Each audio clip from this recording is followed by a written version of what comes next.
भारत रूस की दोस्ती कितनी मजबूत है ये तो बताने की जरूरत नहीं। भारत को जब जब जरूरत पड़ी है रूस पूरे दमखम के साथ भारत के साथ खड़ा हुआ है।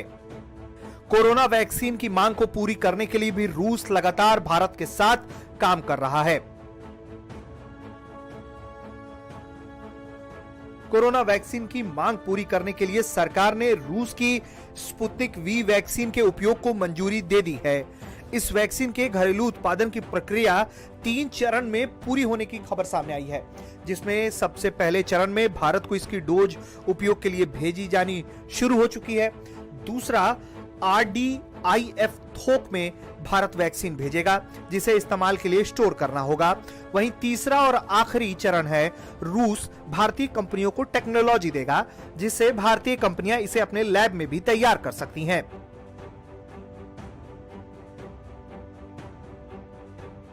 इन तीनों को मिलाकर करीब 850 मिलियन खुराकें तैयार होंगी। रूस में भारत के राजदूत DB वेंकटेश शर्मा ने कहा है कि अगस्त से देश में स्पुतनिक वी का उत्पादन शुरू हो जाएगा। ये स्पुतनिक वी के घरेलू उत्पादन का तीसरा चरण होगा। पहले चरण में रूस ने भारत को मई की शुरुआत में ही 2 लाख से अधिक स्पुतनिक वी डोज उपलब्ध करा दी है। रूस भारत को मई के अंत तक स्पुतनिक वी की 30 लाख डोज की आपूर्ति और करेगा। जून के अंत तक इसकी संख्या बढ़कर 50 लाख डोज होने की उम्मीद है।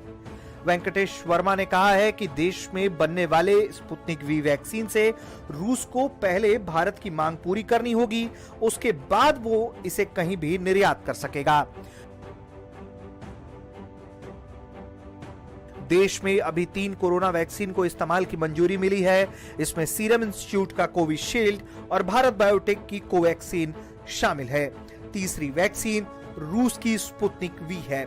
DB वेंकटेश वर्मा ने यह भी बताया है कि 3 चरणों में मिलाकर स्पुतनिक वी की 85 करोड़ खुराक भारत में तैयार करने का प्लान है।